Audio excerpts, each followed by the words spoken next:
প্রতিদিন রাতে রিনি অদ্ভুত শব্দ করে। শব্দগুলো ব্যথিতা পেয়ে করে আবার আনন্দে করে, ওর শব্দগুলো শুনলেই বুঝতে পারা যায়। আবার কাকে যেন বলে খুব লাগছে। উফ, ছাড়াও না প্লিজ। আসলে অদ্ভুত শব্দটি আর কথাগুলো রিনি বিবাহিত হলে চিন্তার বিষয় ছিল না তার মা বাবার জন্য। রিনি অবিবাহিত মেয়ে, কলেজ পড়ে। মা বাবার রুমের থেকে একটু দূরত্বে রিনির রুম। তবে একটু জোরে কথা বললে বা শব্দ করলে রিনির মা বাবার রুমে শুনতে পাওয়া যায়। রিনির মা খুব চিন্তিত, কারণ রিনি কি তাদের চোখের আড়ালে বাসায় ছেলে নিয়ে শারীরিক সম্পর্কে লিপ্ত হচ্ছে, তাও বাসায়।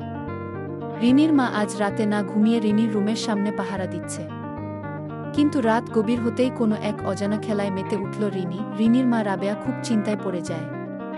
রিনিকে শারীরিক সম্পর্কে লিপ্ত হওয়া নিয়ে জিজ্ঞেস করে কোনো লাভ হয়নি। রাবেয়া বলেছিল, রিনি তুই কি আমাদের চোখ ফাঁকি দিয়ে বাসায় তোর বয়ফ্রেন্ড নিয়ে আসিস আর নিষ্টামি খেলাতে মেতে থাকিস প্রতি রাতে? রিনি বলে, মা তুমি এসব কি বলছো? আমি কারোর সাথে প্রেম অবধি করিনি। আর শারীরিক সম্পর্কে লিপ্ত হওয়া তো দূরের কথা। আর যদি এমন কিছু হতো তাহলে সহস্র হোটেল আছে, ওইখানে যেতাম। তোমাদের সাথে এক ঘরে থেকে এমন কিছু কল্পনাই করতে পারি না। রাবেয়া মেয়েকে অবিশ্বাস করেনি, কারণ সে যা বলছে সব ঠিক কথাই।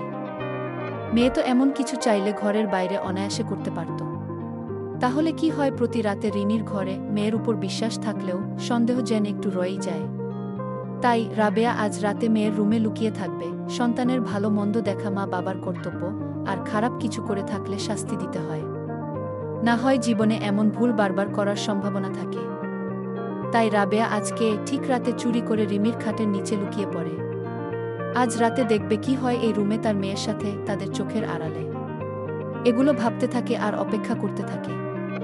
এইভাবে অনেক সময় চলে গেল, আর রাত গভীর হতে থাকে। তখন রাবেয়া দেখল। যদি পরের পূর্ব পেতে চান তাহলে লাইক, সাবস্ক্রাইব করেন এবং পরের পূর্ব কমেন্ট করুন।